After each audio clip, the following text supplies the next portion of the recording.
Today we're delighted to have Carl Huckstep with us, who's a very experienced long-term expatriate financial consultant. Welcome, Carl. Thank you, Bruce. It's a pleasure to be here. Perhaps the most sensible place to start is to give you a little bit of background about myself. So, as you very kindly mentioned, I have been in Asia and in private banking and financial services since 1987, when, like many young men, I was recruited by Jardines to work in their banking industry.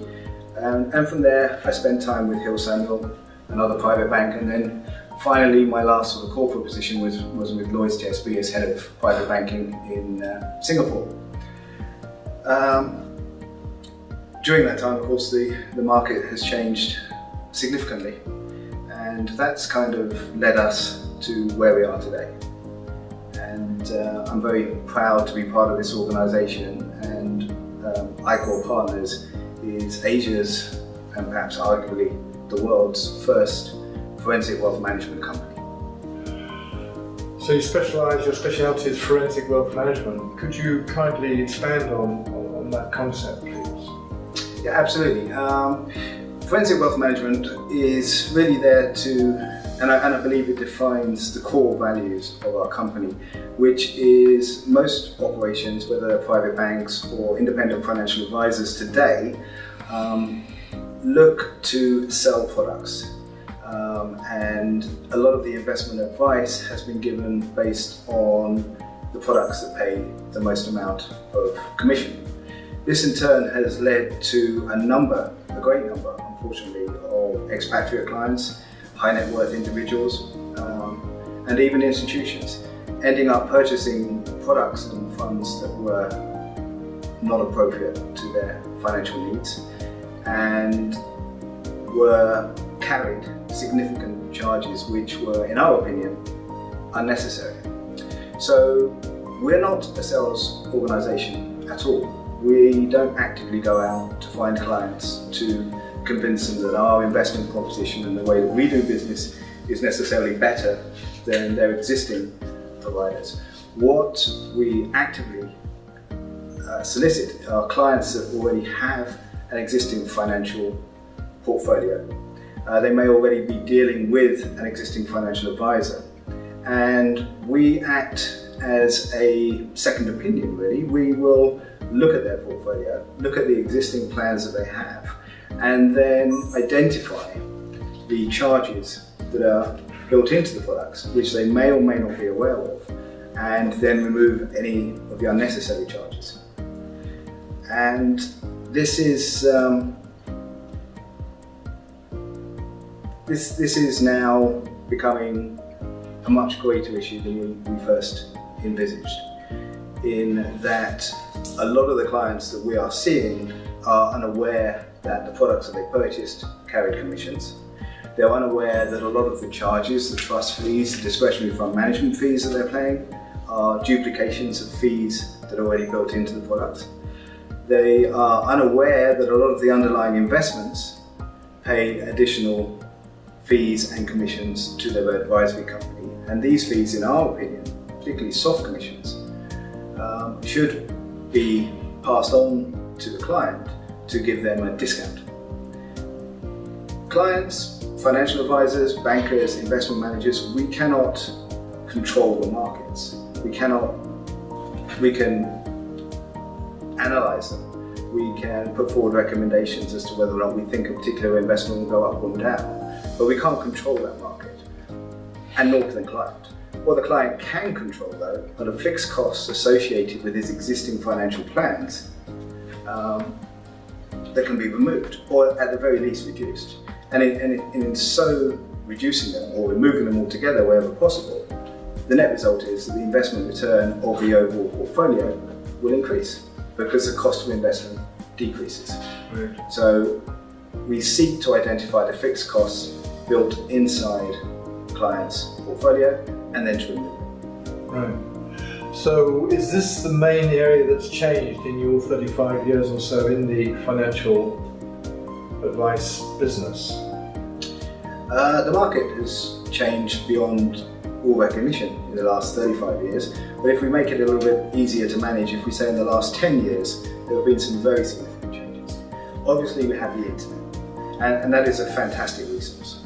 And it enables clients, investment managers to gain a level of information that wasn't readily available when I first came to Asia. When I first came to Asia, our bank used a telex.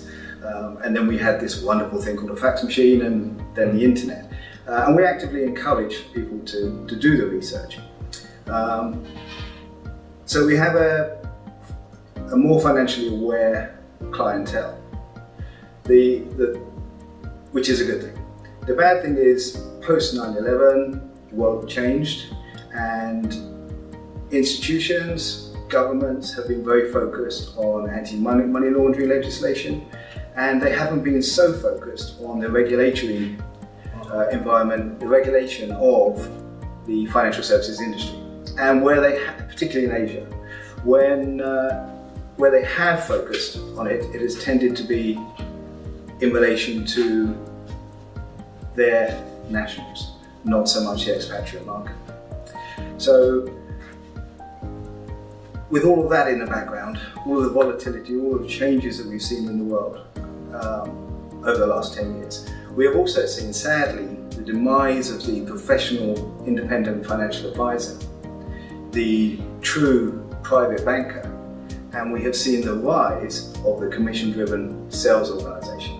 Organisations that recruit young people straight out of the UK, place them into Asia, and the only way that they can actually generate an income, a salary, is to sell products which have been approved by whichever institution they're working for or company that pay commissions. And if they don't sell the product, they don't get paid. So the independence of the financial advice that clients are getting in the offshore market is doubtful. And what we have done as a company, as an organisation, is we have removed the link between commission to advice given. And we've done that by not taking commissions. So we do not accept any initial commissions, we don't take any upfront fees. We purely earn our revenue from the advice that we give to our clients and the performance of the investment funds that we recommend based on fundamentals and the client's needs. Any soft commissions, and soft commissions is a very innocent sounding word for a very dangerous thing. Soft commissions in mature markets such as the UK and the US are pretty much outlawed these days. There's legislation actively against that. In Asia that doesn't exist. A soft commission is a commission paid by a fund management group outside of a client's existing portfolio, investment bond or regular savings plan directly to the introducing intermediary. And the fees are typically 4%. So there's a 4% commission paid every time your advisor, potentially every time your advisor recommends a fund. And we've seen in the last 5 or 6 years funds that were paying 15% in soft commissions. The one that may be familiar to some of your viewers is the LM fund, which was an Australian property fund, and which sadly has now gone into liquidation. Prior to its demise, in the last few years, it was actually paying a 15% commission on to any of the advisors that recommended its funds, whether they bought it directly or whether they bought it through one of the international offshore portfolio bonds, which are offered by credible and secure, predominantly European insurance companies. Is this part of the reason why you have that very provocative title of one of your writings on your very professional website, Barbarians at the Gate? Barbarians at the Gate. Barbarians crossed out and then Advisors at the Gate. Absolutely. Well, Advisors at the Gate has been heralded as a game-changing approach to financial services, which we're very grateful for, and has been widely received very, very well received. And it's a very simple and in essence a very innocent publication we put together, which looks at commissions. Commissions that are paid by insurance companies to financial advisors and banks, and it looks at lump sum investments, and it looks at regular savings plans. And it also gives an indication of what to look for when you're dealing with a financial advisor or a financial institution. Are they regulated? Are they qualified? Are they commission driven? I mean, that is the question that every client has to ask his advisor. How much do you earn out of the product that you've recommended? And the typical response to that, sadly, at the moment from these commission-driven salespeople is, oh, you don't need to worry about the cost because we are remunerated by the insurance company. So we're not going to charge you a fee. That's a very, when we speak to clients, that's the typical answer they have been given by their existing financial advisor. And technically, that's absolutely correct. The financial advisor is remunerated by the insurance company or the fund management company of the product or fund that it recommends. What isn't true is that all of these institutions offer varying levels of commission. So your advisor, your banker, can elect to, let's take an example of a personalised portfolio model, which is a very common way for an expatriate to hold its investments. The advisor can decide whether or not to take 0% commission, or 1% commission, or up to 8% commission. It won't come as much of a surprise that the majority of advisors elect to take 8% commission. Now, this, although it's detailed in the policy document that the client will ultimately receive, they won't receive it until maybe a month after they've already made the investment. And hey, most people don't read these documents. So the next piece of advice in Barbarians at the Great Gate is, before you enter into any financial contract, take out any policy, ask to see a sample of the policy documents. And does you mentioned 8%, is that, if an investor comes out over a certain period, does that affect the return he gets? Is it sort of a back-end charging structure? Yeah, absolutely. I mean, this is exactly key to it. So the advisor has the opportunity to select up to 8% commission. Where he takes 8% commission, then of course the insurance company pay this upfront to the advisor. And you can almost regard it as a loan to the advisor, which the client has inadvertently taken out on behalf of his financial advisor. If the client subsequently decides to encash that investment during the first 5 to up to 10 years, then there will be an exit penalty.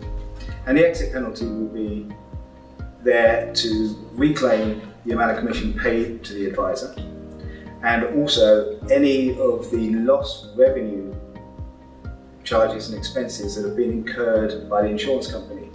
So typically, if somebody was to take out a product in 1 month and then surrender it at the end of the year, the cost to them would be somewhere in the region of 9.7% as an exit penalty. Okay.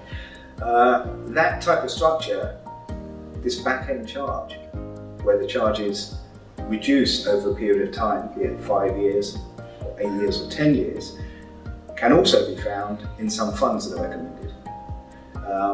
So a client could be in an unfortunate situation where their portfolio value has gone down, the fund value has gone down, they decide to switch into another fund or a different sector, and they find that lo and behold there's another 4 or 5% exit penalty on trading that fund. In a nutshell, in the clients that we're seeing, it is not unusual to see that in the first year their financial advisor is earning in the region of 14 to 15% in commission. taking into account the commissions from the insurance company, the commissions on the underlying funds, and then to add insult to injury, the client could also be charged up to a 1.5% to 2% portfolio management fee. If that wasn't bad enough, as the investments continue and the client remains with inside that policy product, every time they make a change or switch or alter the portfolio to take account of market conditions, there is a very strong possibility that the funds that they switch out of will have an exit penalty, and the funds that they switch into will have a soft commission. So I guess this is terribly critical in this modern age, since perhaps 2008, whereas before clients were maybe returning 20–30% annually. They weren't particularly so concerned about commissions. So now, when you're in this modern age, when you're lucky if you're getting 6, 7 or 8% return, all these costs are basically negating investors making any gains at all. So forensic wealth management is a way of making sure that into the future clients will make the 6 or 7 or 8% in shall we call it, tougher periods. A different world, yeah. I mean, that's a very good point. And again, if we rewind to the early 90s, when I was working for Jardines, and the insurance providers came into the market with the personalised or executive investment bond type structure, that was a great product in those days because it enabled clients to purchase funds at an institutional discount. Because it was the insurance company that were purchasing the assets on their behalf, and they would buy a lot more of a particular fund than an individual could afford to do. And so it's not just the market conditions. It is more visible when we have a volatile market, but there are still funds out there, there are still markets out there that are returning high double-digit returns. But it becomes very visible, as you correctly pointed out, when everyone is concerned about what's happening on a macroeconomic basis. They're worried about it. Brits are worried about Brexit, well, Europeans are worried about Brexit. We've got a US election just around the corner, and market growth is unpredictable. So yeah, it's important that we eliminate those charges and go back to basics. The fact is that soft commissions were there to encourage people to buy the funds directly, or for advisors to recommend the fund outside of these structures. But what they've done is they've effectively doubled up. They've set up a structure to hold these funds. So they've taken commission here and they've taken commission from the underlying fund as well. We believe wholeheartedly, back in the 90s, back in Hong Kong in the good old days, that those commissions that are available on the fund should be for the client's account. So we regard the client as getting an institutional discount. Again, exactly how it was back in the 90s. So we eliminate those costs going forwards, and we operate on a full disclosure basis. Now, a lot of people talk about full disclosure, but they don't live it. They talk about it, and they talk about transparency, but it's a hard thing. If a client comes to you and they don't understand these charges because the investment company has gone to great lengths to hide them, while the financial advisors and bankers have hidden these charges, because it makes it easier for the salesman to market their product. If they have back-end charges, they're not automatically visible.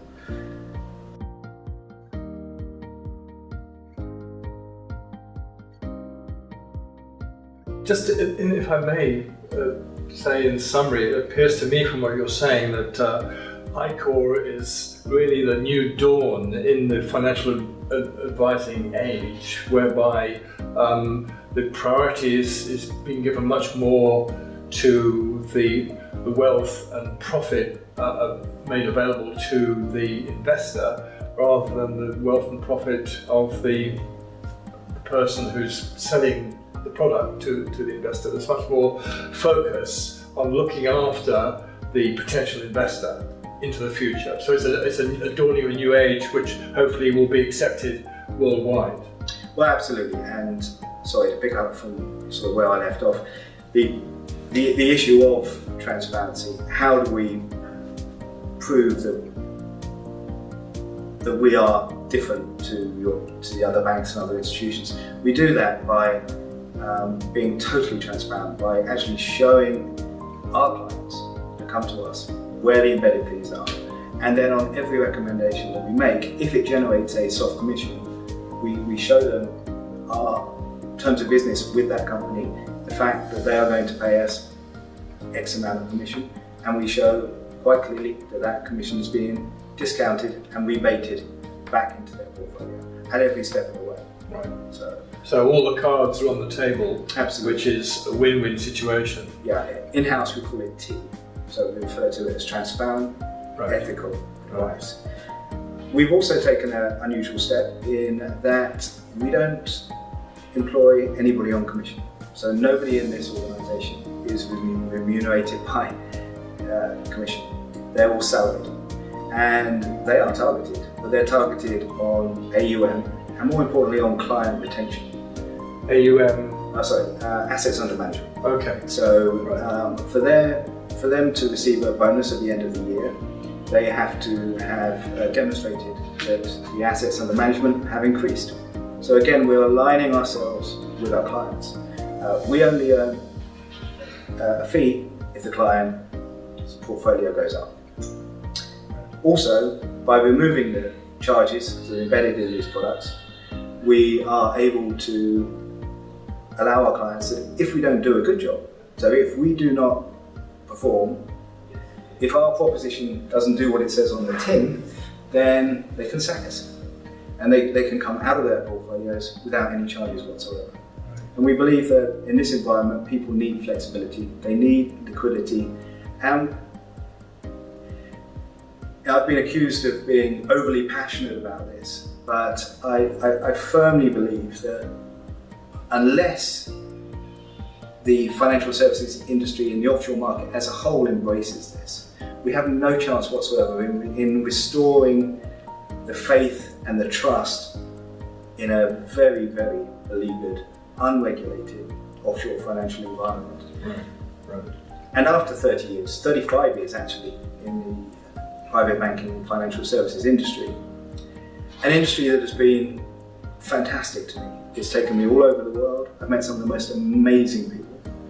I don't want to see that happen. I want it to be a profession. And 20 years ago, 15 years ago, possibly even 10 years ago, it still was a profession. Today, it's almost a get-rich-quick solution for young guys that want to spend 3 or 4 years in Asia. And there's no defined career path for these guys anymore. Right. Well, I'd like to say thank you very much for the interview, and I hope it's been a very educational interview for a lot of people who are viewing this program, and the very best of luck to you in your new endeavours. Thank you very much, Carl Huckstep. Thank you very much, and I'd like to say we fully support what Divest Media are trying to do. We think that you share our vision in educating clients and transparency, so it's a pleasure. Thank you very much.